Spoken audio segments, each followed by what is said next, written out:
All right, hello and welcome to the Middle East Forum's webinar series, Israel Insider with Ashley Perry. I'm Stacey Roman and I'll be moderating this discussion today. We're pleased to have Mr. Ashley Perry, advisor to the Middle East Forum's Israel office, join us here each Wednesday at 3 p.m. Eastern to update us on all the events going on in Israel.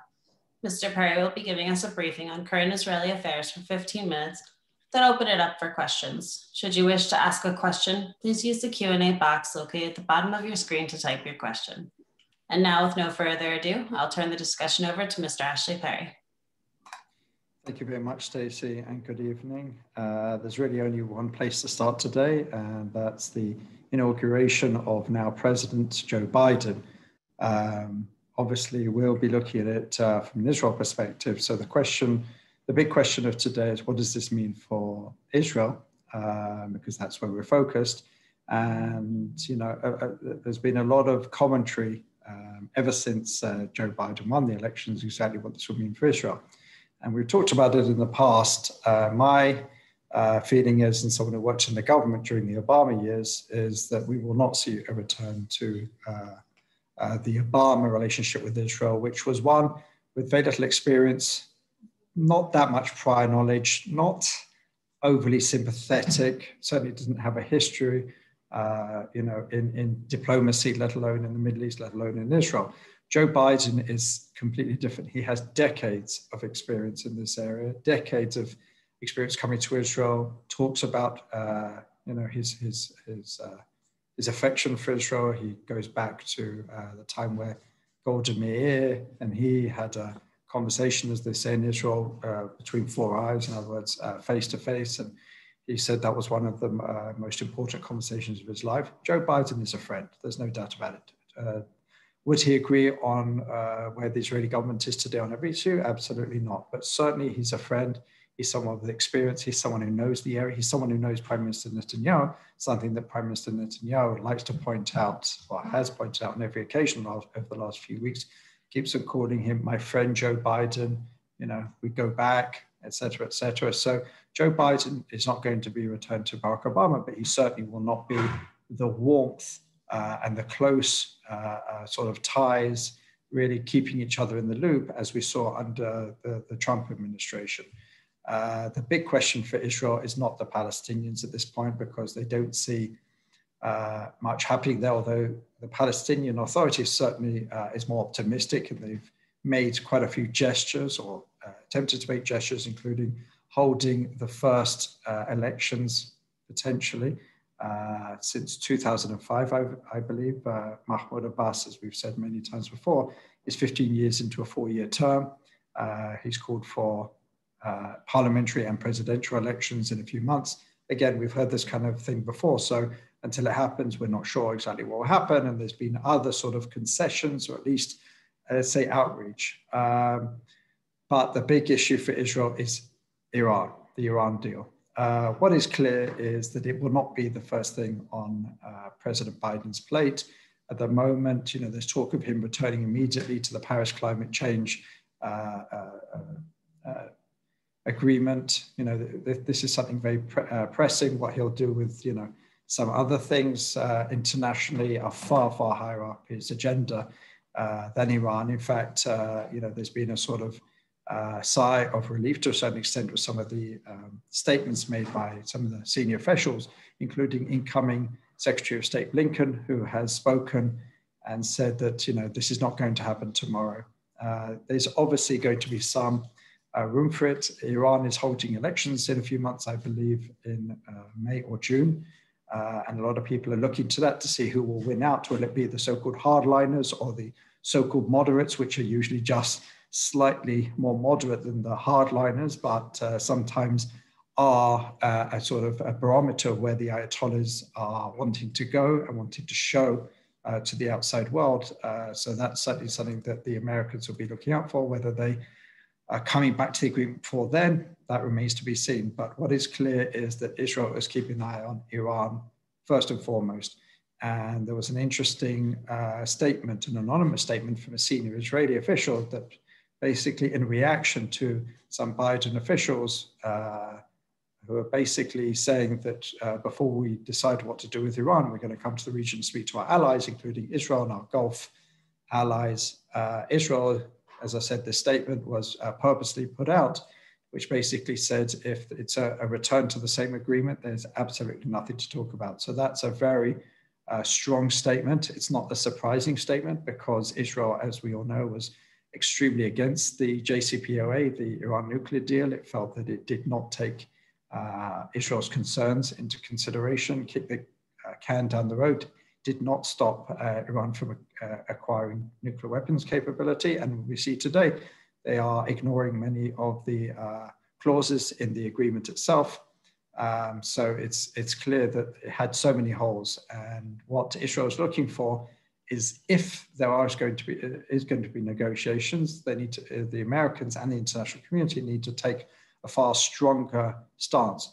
What is clear is that the Trump administration has certainly given the Biden administration a tremendous opportunity, not just on many issues around the world, on China, on other diplomatic agreements or diplomatic relations, because they took such a strong stance. Basically, it allows Joe Biden and his team to come in and play good cop to the Trump administration's bad cop, because there's sanctions, because there's a lot of steps before we get back to where we are. In theory, at least, it could mean that the Biden administration could push for concessions to just get back to where where they were before the Trump administration. So there are tremendous opportunities there, and if the Biden administration play it right, then they can perhaps try and get some concessions out of Iran. Iran itself knows this game very well, and there is certainly no coincidence that they admitted to enriching uranium to 20% level, which even the European Union said that there's no mandate or no reason to enrich to that level, certainly for those civilian purposes. So it's clear that Iran is also playing this game. Iran is trying to get as far down the road as possible because they can then also extract concessions. So it's going to be a very, very interesting diplomatic game that's going to be played in the days ahead. Israel has a lot of skin in the game. We are in a different Middle East as we were 4 years ago because of the Abraham Accords, because of the close relations now between Israel and many of its Gulf neighbors, even those that it does not have full relations with, like Saudi Arabia. There's going to be, as we've seen in recent weeks, extremely close cooperation and coordination on this issue. But another thing that we're likely to see is a certain amount of distance between the American administration and some of these pragmatic or moderate Sunni regimes, which were certainly emboldened under the Trump administration, but under the Obama administration, there was more of a focus on human rights, civil rights, etc., democracy, which certainly doesn't come at a premium in the region. So it remains to be seen exactly where nations like Saudi Arabia fit into this, what the relationship is going to be like there. But I can guarantee that Israel is in very close coordination with its allies and sort of crypto allies, let's say, under the surface, in trying to really have a united front. Because when the Biden team does get around to the region, they're going to want to hear pretty much the same, everyone singing from the same song sheet. So that really is the issue which is occupying Prime Minister Netanyahu. There's even talk of a long session discussing exactly what it is that Israel is going to be pushing on this issue. So that is probably the number one issue that will be discussed in the coming days between the incoming administration. I'm sure at some point there'll be a phone call between President Biden and Prime Minister Netanyahu. So that will be the number one issue. The Palestinian issue is not at this point in time front and center, simply because it's a difficult issue. Biden has been around. He's been there, seen it, done it. He's outlived many Israeli prime ministers, many American presidents, and he's seen a lot of failures there. So I don't think he'll jump straight into that, but certainly there'll be a different tone coming from Washington than we've seen in the last 4 years. And the Israeli government will certainly feel that. Prime Minister will not have President Trump helping him during the elections or just before elections, as has happened the last few times. So it remains to be seen whether that will have an effect. And basically that's really where the relations stand. Local politics, it's been, let's say, relatively quiet over the last few days. There were some snippets of interest, for example, which again wouldn't seem like the biggest deal. There's a small right-wing religious party called the Jewish Home. The Jewish Home was a party that originally broke out of the National Religious Party, which Naftali Bennett, he renamed National Religious Party the Jewish Home, and then broke off to create Yamina, et cetera, but the Jewish Home was under Minister Rafi Peretz, who joined the Israeli government and broke off from Yamina after the last elections. It's a relatively insignificant party, which isn't expected on its own to pass the threshold, but what is important is if it would join with Bezalel Smotrich. Bezalel Smotrich, if we remember, is the head of the National Union. Now he's called himself the Religious Zionist Party. This is a party which is more right-wing, religiously and politically than Naftali Bennett and Ayelet Sheked of Yamina, and it broke off. And importantly, it broke off, and what we know is that it will join, almost certainly, a Netanyahu ultra-Orthodox government. So that gives him potentially a few more seats to get to that magic number of 61. At the moment, Bezalel Smotrich is anywhere between 3 and 4 seats. And as we know, 4 seats is the magic number to be able to sit in the Knesset. Anything lower than that, and you fall below the threshold. What basically was a relatively meaningless primary for the leader of Jewish Home turned into something far more interesting, because the person who was most likely to claim the leadership was an ally of Naftali Bennett and would have basically just joined Yamina, and maybe they would have got 1 or 2 more seats out of it, getting closer to the election.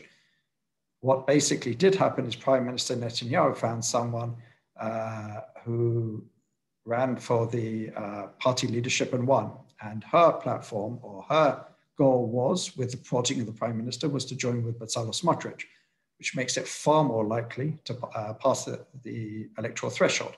First of all, it takes votes away from Yamina, which is a goal in itself for Prime Minister Netanyahu, but it also gives him potentially at least 4, if not 5 more seats. And if he can get Itamar Ben-Gvir of the even more extreme party to join up, there's even maybe 1 or 2 more seats. And that again brings him closer to the 61. The number 61 at the moment seems very outlandish that Prime Minister Netanyahu would get there, because if you look at the recent polls, the most generous poll gives him 30 seats. The ultra-Orthodox parties, let's say 15 or 16 together, and maybe Bezalel Smotrich another 4. That's at most 50 seats, and still some way short of the necessary 61. What did come out in secret recordings this week is Prime Minister Netanyahu, like many other parties, were courting what's called the Shulmanim party, which is originally was an NGO of small business owners and independent workers, which apparently total around 400,000 in Israel, a very important block of voters. And as I said, everyone was trying to court them. And there was a recording of Prime Minister Netanyahu trying to court them and explain to him his strategy. And he explained why he hadn't been able to make any reforms. He claimed he'd never had a government. But most importantly, what he said is that he will get his 61.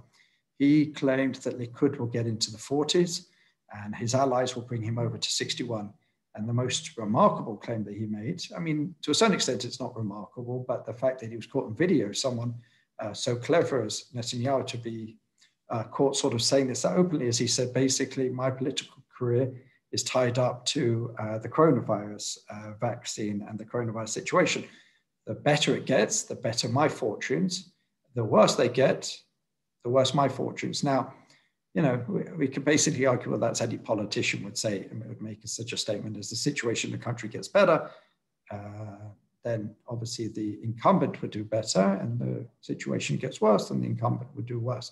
But the way he basically expressed it was that the coronavirus gives him an opportunity to do that. And it's very much there for him to lay out his campaign in line with what will be an improvement in the economy, in the coronavirus situation, the vaccine situation. So it seemed very cynical. And they got quite a lot of play on that for the opposition parties. Gideon Saar immediately put out a video basically just showing this recorded video and explaining exactly what it meant. But what we have seen is basically borne out what Prime Minister Netanyahu says. As the vaccine program is rolled out and Israel still remains per capita the highest population to receive the coronavirus vaccine, I think it's almost at 2.5 million at this point. That's well over a quarter of the population. We have seen the Likud strengthen. A few weeks ago, the difference between Likud and New Hope, Gideon Sa'ar's party, was around 7 seats. Today, it's around 15 seats and possibly growing. So there is certainly a very strong correlation between what's going on in the fight against coronavirus, in the vaccine program, and Prime Minister Netanyahu's future. At the moment, he's still a long way from his low to mid 40s, which is what Likud would certainly need to have a coalition without having to bring in a Bennett or a Sa'ar. But certainly he's moving in what he would consider the right direction. So there's, we've still got a couple of weeks until the lists are closed. There's still a lot going on, especially on the center left, about parties joining. Ron Hodai hasn't had any strong effect since he's come in, and he's getting very close to the electoral threshold. There's talk of him bringing in Gantz, perhaps even Ofer Shelach, who broke away from Yesh Atid, and some others. So there's still some movement there. Probably won't be any great shocks. And also the Labour Party leadership is also going to be held soon. Labour Party, for the first time in the history of Israel, and don't forget it's the party that was really that helped form the country, could be the first ever Israeli parliament without a single member of the Labour Party, which would be extraordinary. But if they can get someone in, and there was even talk of Ehud Barak returning, but in the end he decided not to, graciously. Basically, it would be, unless they really managed to get a very charismatic figure, someone who could really hit the ground running, someone with great name recognition, Labour Party will not be in the next Knesset. And as I said, that would be unprecedented. So there's a lot going on the right-wing bloc, on the left-wing bloc, but today is all about President Biden's inauguration, and a lot of Israel watchers will be looking to see what that means for the Jewish state. All right, thank you so much. We have quite a few questions coming in. The first one in is, what is your assessment of the new Secretary of State, Blinken, with regards to his expected thoughts about Iran and the Palestinians? Well, we heard. I think he went before the Senate, was it, when he had to go before and they asked him about his views. What we saw was, par for the course, not tremendously exciting. Nothing. There was no great ground being broken, as there rarely is in these sort of events. As I said, he did say some things which will be of interest to Israel.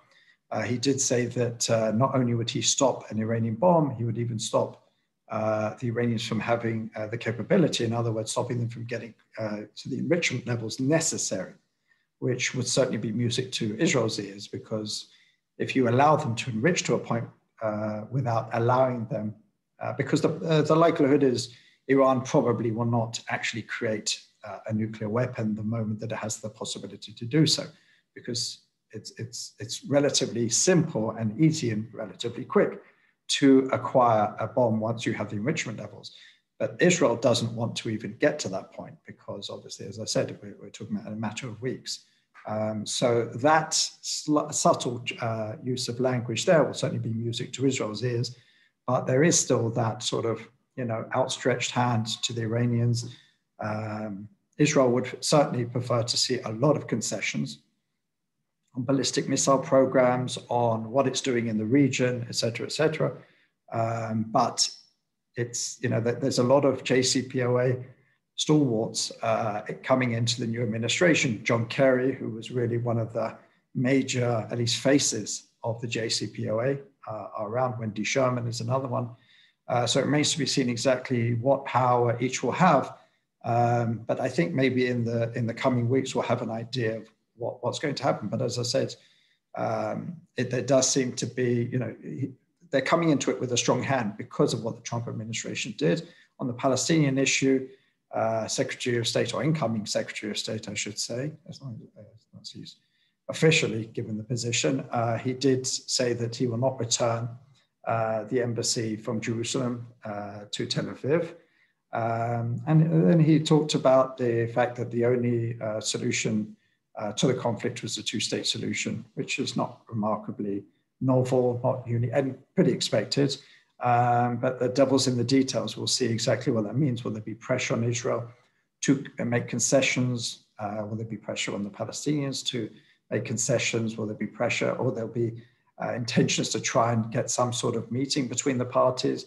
All of that we'll only see. But I don't think the Palestinian issue will be number one on the agenda.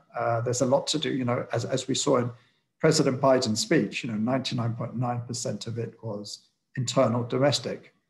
And I think, with everything that's going on in the US and around the world, that makes the most sense. So I think we'll have a certain amount of time. There'll be a lot of chatter. Maybe there'll be some visits. Maybe there's some phone calls, communiques that we'll get a sense of where this administration is going to be on issues relating to Israel in the coming days and weeks. Thank you. Are there any expected tensions between Iran and Saudi Arabia in the short term if the Biden administration returns to the nuclear deal with Iran? And is there any chances the Abraham Accords can enlarge out of MENA? Out of what? MENA. Oh, okay. Yes. Middle East and North Africa. Well, first of all, tensions between Saudi Arabia and Iran are at their highest. There is certainly no love lost between the two. It's under the Trump administration, Saudi Arabia was certainly a very closely held ally, and Iran, as we've seen, were completely not welcome and pushed out as far as possible. We won't see a complete contrast with the Biden administration, but we'll certainly see Saudi Arabia less brought in, and Iran will be reached out to. There'll be a lot more conciliatory talk, let's say, towards Iran. And that's obviously something that's worried the Saudis, certainly worries the Israelis, and that's why there was this unprecedented historic meeting between Saudi and Israeli leaders a few weeks ago in Saudi Arabia itself. But yeah, there's certainly expected. The Saudis are worried. The bottom line is that the Saudis are extremely worried about this. As far as continuing the trends, the normalization agreements, there was actually talk today that there was a feeling that 2 more agreements were on their way, if only there was a few more weeks, even a couple of months. They're talking about Mauritania and Indonesia. Indonesia would have been massive because that's has the largest Muslim population in the world, but it's not to be. I don't think the Biden administration will be focusing on this. Don't forget what the Trump administration did to secure these accords. We saw the weapons deal for the UAE rush through just in the final hours of the Trump presidency. We saw what America did in recognizing Morocco's stand on the Western Sahara. So there was a lot of weight put behind it by the Trump administration, which I don't think the Biden administration will do. Certainly if there are opportunities, they will explore them, but I don't think that they'll be ready to make the deals, the multi-billion-dollar deals, the aid packages that we'll talk about for Indonesia, the recognition of claims of certain nations that may not necessarily sit in with historic American positions. It's unlikely that the Biden administration will go nearly as far as the Trump administration did. So I don't know if there'll be that momentum. There's certainly the momentum has subsided, and there's a different focus in the region at the moment. If President Trump would have won and continued, I think we'd have seen a slew of more Arab and Muslim nations normalizing to some level relations with the State of Israel. But now I think we'll see some hiatus. And I think there'll just be, if there's any opportunities which will be in everybody's interest, then certainly they'll be taken. But I don't think there'll be any grand gestures as there was in the last few months. Understood. And is there Any possible return to the JCPOA, any follow-ups that could negate any negative effects through that, such as like a Middle East nuclear free zone under the Non-Proliferation Treaty with peaceful nuclear development to all Middle East nations in a context of regional security? I'm not 100% sure what the question is in there, but certainly Israel would not favor any pressure. Israel's not a signatory to the Non-Proliferation Treaty, and it resists any pressure. And there was some level of pressure under the Obama administration, and not necessarily outwardly, and it wasn't significant pressure, but there's always this feeling that, we would prefer it, but obviously Israel with its nuclear ambiguity, would not like that pressure. So I don't see that that's going to be a useful tool in dealing with Iran, because Iran just turns around and says, well, Israel, their claim is that Israel has nuclear weapons, so why can't we? So I think that really the only way to stop this is either continuing the pressure from the Trump administration, or trying to explore some sort of new treaty. Because I think a return to the JCPOA without any further concessions about, just really exploring a new deal would be, would basically take us back to a situation where Iran then really just continues its sort of move towards hegemony in the region. As we've talked a little bit before, Iran's goals are not nuclear weapons. Nuclear weapons are just a means to an end. As we see many conflicts around the region, whether it's in Yemen, Lebanon, Syria, Iraq. Iran has its very strong hands in it. So nuclear weapons just gives it a whole new level of power, influence, and that's certainly something which all the other major players in the region certainly wouldn't like to see. Understood, thank you. In recent months, the PA rejected by Gulf states and has been moving closer to Iran, Turkey, and warm messages with leaders of North Korea. What does that mean for the future? I didn't hear so much about North Korea, but certainly, there's been, there's different levels. Iran has been a backer in the past, but certainly not as much as it was. There is Turkey has been a strong backer of the Palestinian issue for many years. They've used it as leverage. For them, it's very important to be seen as a rule. As we've seen in the region, the Palestinian issue, to a certain extent, is just a political football that's being used by some of the major players in the region, whether it's Turkey, whether it's Iran, and maybe in the past a little bit more Egypt, Saudi Arabia, who basically all want to be seen as the champions of the Palestinians because they think it plays well on the street, the Arab street. What we've seen certainly is, due to normalization agreements, that the Arab street, and after the Arab Spring, is certainly not where it was. They have many other issues, and the idea that the Palestinian issue motivates the tens or even hundreds of millions of Arabs around the world is certainly no longer as true as it was once thought.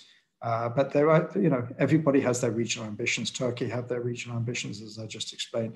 Iran do. So at the end of the day, the Palestinian issue for them is just a means to an end. It's just a political football, something that they like to throw around. But it remains to be seen exactly who is closer to the Palestinians at any one time. Obviously, Fatah have different backers to Hamas, and with these elections taking place this year, if they do take place this year, there'll certainly be a lot of regional actors trying to ensure that the ones that they're backing will win out. Obviously, Hamas being an arm of the Muslim Brotherhood certainly wouldn't be something that Egypt would like to see, and some of the other more pragmatic countries in the region. So there'll be a lot of behind the scenes work done by a lot of these regional actors ahead of the elections to really to see who will lead the Palestinians moving forward, because as we know, Mahmoud Abbas is certainly getting to an advanced age. He's in ill and poor health. The Palestinian Authority, or I should say Fatah, have said that he will be their candidate going forward, but he's not popular. and there is this fear that Hamas could gain in popularity and possibly win the elections. But they boycotted the presidential elections last time, so it remains to be seen if they're going to put forward a candidate this time. Thank you so much. And one last question is, with over 1/4 of the population already vaccinated, when can Israel be expecting to loosen any lockdowns and regulations?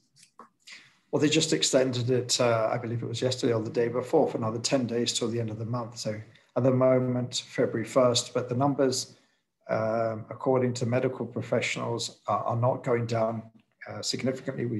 We reached an unprecedented number of over 10,000, which for a country of Israel's size, population size, is quite a lot. 10,000 new cases in one day. I think yesterday it was down to 8,000 and something, but the numbers are not going down as significantly as they would have hoped by now. So they've extended another 10 days. There's even talk of perhaps, because a lot of the medical professionals are basically saying that the so-called British mutation and now the South African mutation are basically ensuring that there's a greater spread than there was before. So that's perhaps why the numbers aren't going down, even though the number of vaccines are growing steadily. They're saying that probably they need to get to a point where the majority of the population, Israel's over 9 million, so we're talking about 4.5 million in that sort of range before what they say is we can get it to some semblance of normality. At the moment, there's around 200,000 vaccines being given out every day. Some of those are first vaccines, some of those are second vaccines. But if we continue with those trends, we should get to over half the population in a few weeks. And it's suggested that could be when life gets back to some semblance of normal, business goes back, shops open, cultural, sporting events start happening again, people can travel more easily. But as everyone keeps on stressing, whenever they're asked on the news, everything depends on the numbers. Understood. Thank you so much. So we've come to the close of our webinar. Thank you, Ashley. Thank you again for taking time to update us this week. For our viewers, please join us Friday at 1 p.m. Eastern for a webinar with Ali Al-Foneh and just thank you all for joining us. I hope you have a great day.